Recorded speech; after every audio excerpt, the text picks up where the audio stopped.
Bonjour, j'espère que vous allez bien. Dans cette vidéo, je vais partager avec vous 5 clés. 5 clés qui vont vous donner la force, le courage de pouvoir passer à l'action.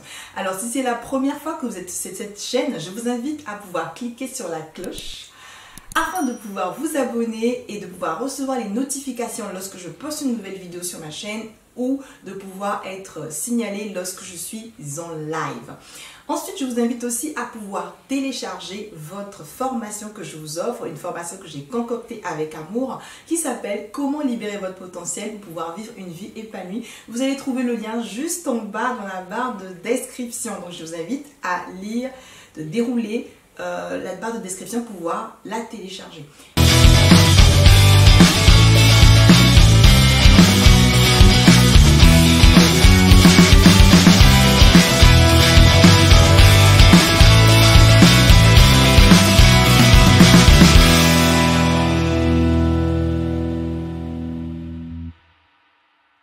Alors, pourquoi il est important de pouvoir passer à l'action? Il faut savoir que sans action, il n'y a pas de résultat. L'action sert à transformer votre potentiel en résultat. Et pour pouvoir le faire, on a besoin de vous.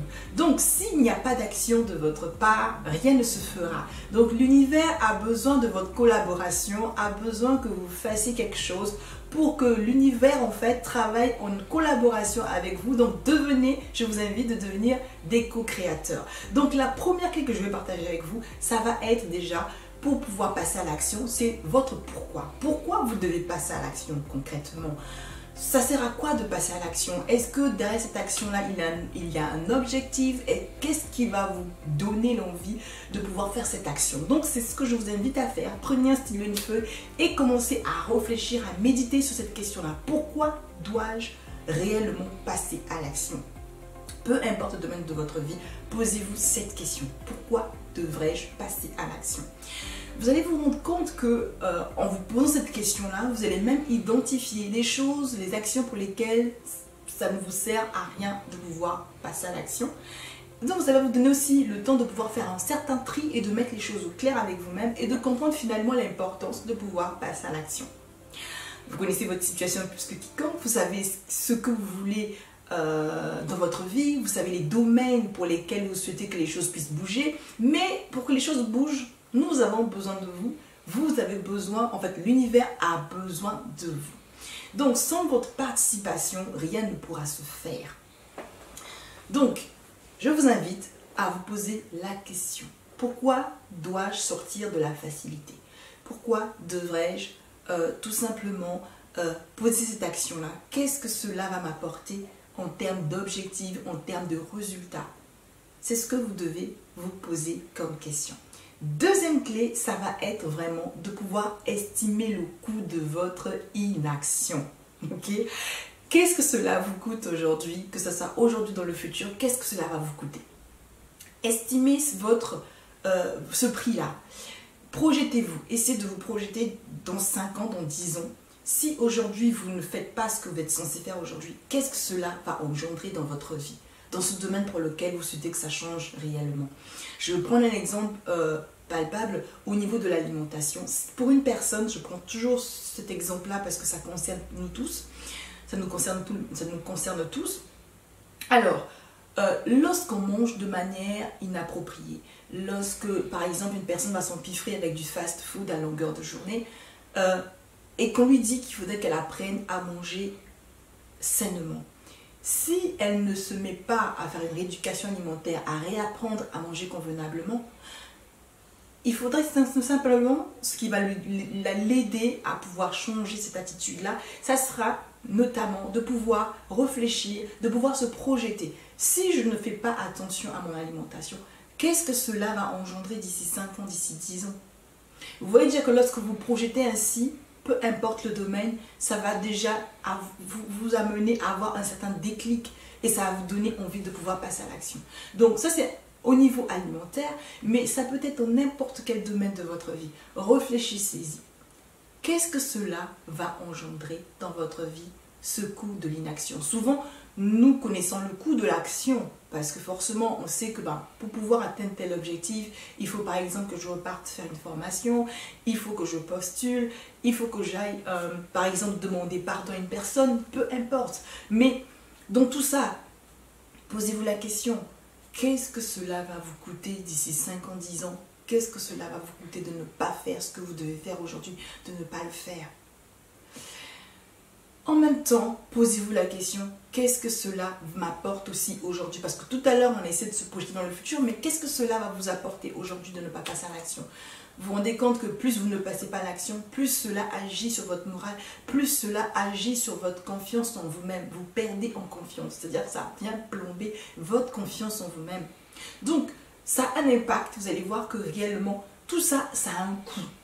Donc, que vous soyez dans l'inaction ou dans l'action, il y a toujours un coût. Mais essayez de faire la balance entre le coût de l'inaction et le coût de l'action. Et choisissez de vous-même. Ok? Troisième clé, ça va être l'action nourrit l'action.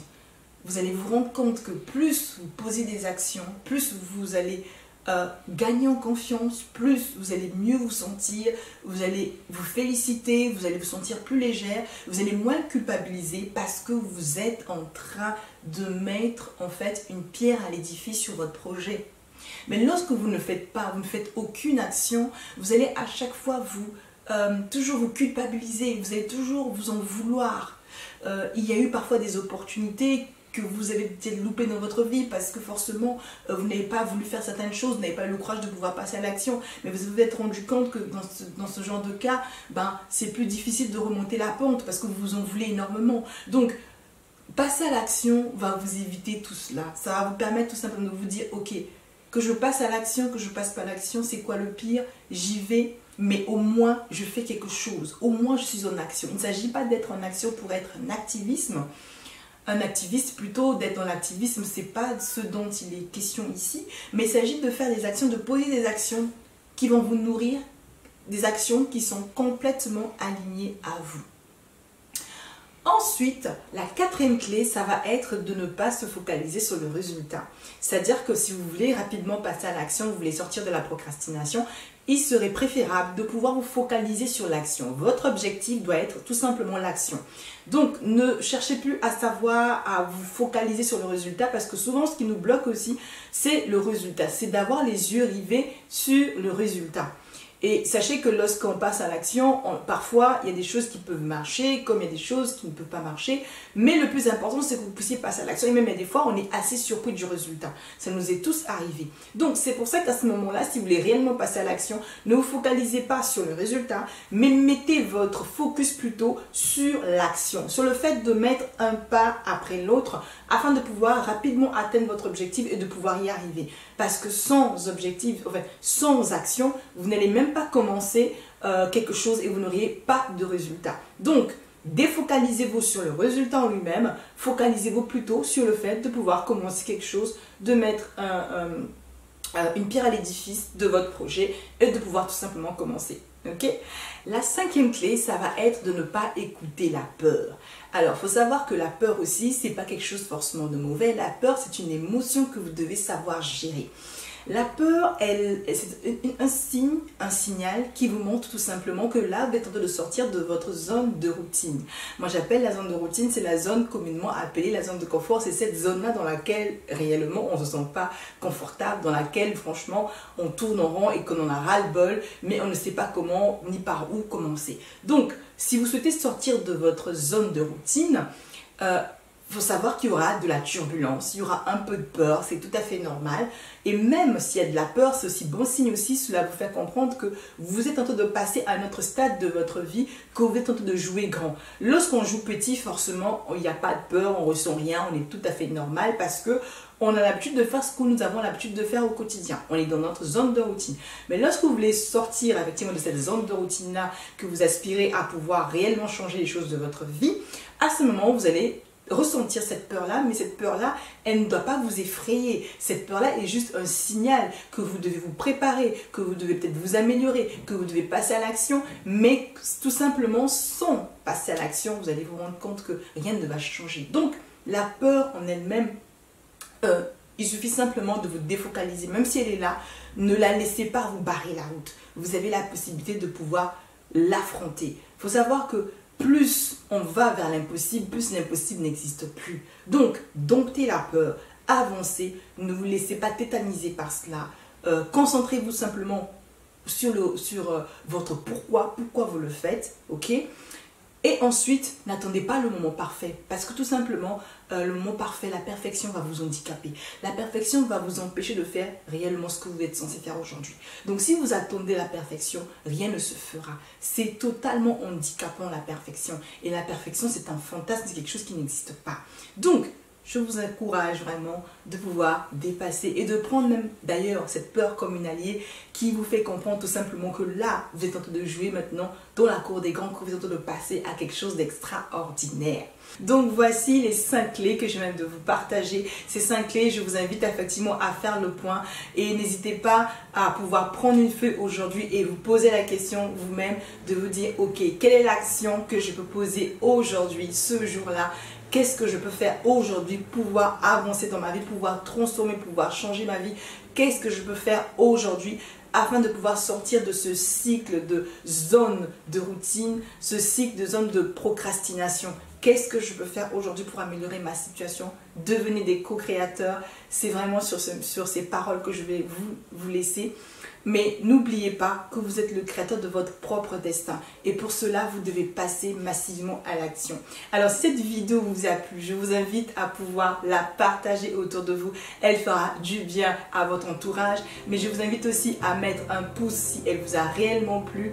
À mettre des commentaires aussi, ça me fera le plaisir de pouvoir vous lire et de pouvoir avoir un retour par rapport à ces 5 clés. Si vous les avez déjà utilisées dans votre quotidien, n'hésitez pas aussi à me faire un retour. Je serai heureuse de pouvoir vous répondre et de pouvoir aussi vous lire.